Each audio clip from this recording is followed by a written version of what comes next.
नमस्कार मित्रों, जय श्री राम। मैं विनोद लक्ष्मी नारायण शुक्ला, अध्यक्ष पूर्वांचल जनकल्याण संस्थान। मित्रों, सबसे पहले आप लोगों को गणतंत्र दिवस की हार्दिक शुभकामनाएं। मित्रों, गणतंत्र दिवस बहुत संघर्ष और बहुत कुछ बलिदान होने के बाद आया है, लेकिन आज दिल्ली में जिस तरह से अराजकता फैली है किसानों द्वारा या प्रशासन द्वारा, ये बहुत ही खेदजनक और निराशाजनक है और इस तरह की घटना की निंदा की जानी चाहिए। फिलहाल किसान आंदोलन का जो आज रूप देखा गया, इसका अंदेशा बहुत पहले से था कि ऐसा होगा और कमोबेश हर भारतीय के मन में इस बात का डर था कि कहीं न कहीं कोई न कोई अप्रिय घटना जरूर घटेगी। जिस दिन से किसानों ने आंदोलन छेड़ा है, जिस दिन से किसान आंदोलनरत हुए हैं, उसी दिन से किसान आंदोलन को बदनाम करने की साजिशें रची गई। कभी उन्हें खालिस्तानी कहा गया, कभी उन्हें आतंकवादी कहा गया, तो कभी उन्हें देशद्रोही कहा गया। मतलब कोई न कोई टैग यानी तमगा लगाने की कोशिश हमेशा की गई, जिससे कि किसान आंदोलन बदनाम हो और किसानों को मजबूर किया जा सके। लेकिन फिर भी 62वां दिन है आज। 61 दिन तक किसान आंदोलन बहुत ही शांतिपूर्ण तरीके से चला और लगभग देश के प्रबुद्ध वर्ग ने उसका समर्थन किया और करना भी चाहिए, क्योंकि किसान अपने हैं और किसानों का समर्थन होगा ही होगा। हमारे देश की धरोहर है किसान और जवान। इन दोनों के ऊपर जब आंच आती है तो देश का हर नागरिक खड़ा हो जाता है। लेकिन जिस तरह से किसानों के आंदोलन को बदनाम करने की कोशिश की गई, उसको देखते हुए ये अंदाजा बराबर था कि कुछ न कुछ अप्रिय घटना 26 जनवरी को गणतंत्र दिवस के मौके पर जरूर होगी। और ये चाल पता नहीं किसानों की तरफ से था या सरकार के तरफ से था कि किसानों के आंदोलन को कुचलना है तो कैसे कुचलें।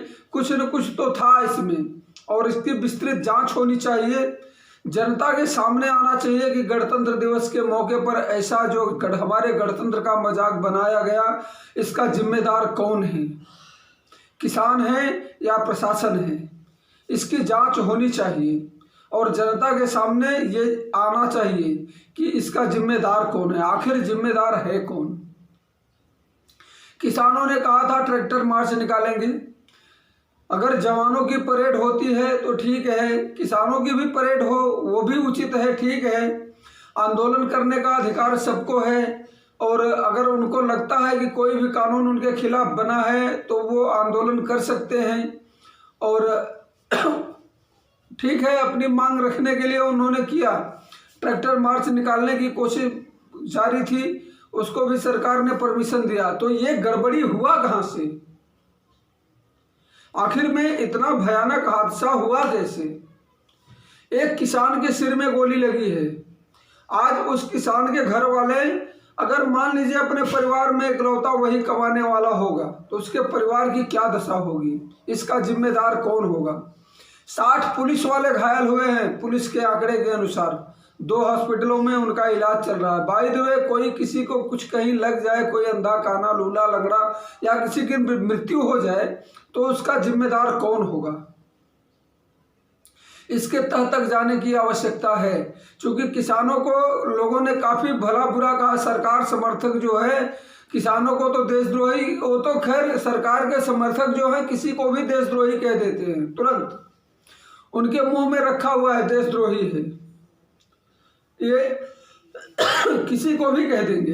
लेकिन देशद्रोह का कोई पैमाना होता है, ऐसे ही किसी को देशद्रोही नहीं कहा जाता है।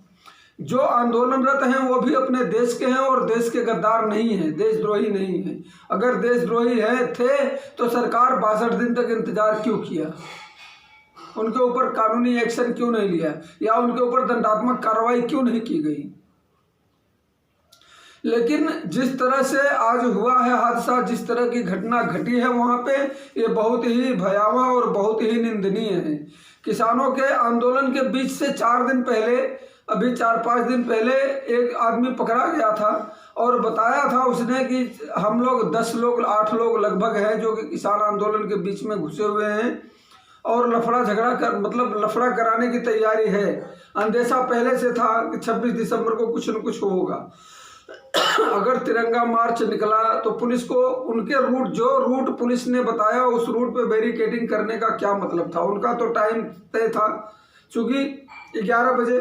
फिर भी अगर मान लीजिए किसी तरह से कोई अगर पहले निकला है, कुछ हुआ है, तो उसको शांतिपूर्ण ढंग से रोका जा सकता था। जब प्रशासन को मालूम था कि इतनी बड़ी तैयारी है, लगभग 4 लाख लोग आने वाले हैं, ट्रैक्टर आने वाले हैं, 400 किलोमीटर की लंबी लाइन बनने वाली है, जब सब कुछ सरकार को पता था तो उस तरह का बंदोबस्त होना चाहिए था कि कोई भी अप्रिय घटना घटने पर तुरंत उसको काबू में किया जा सके।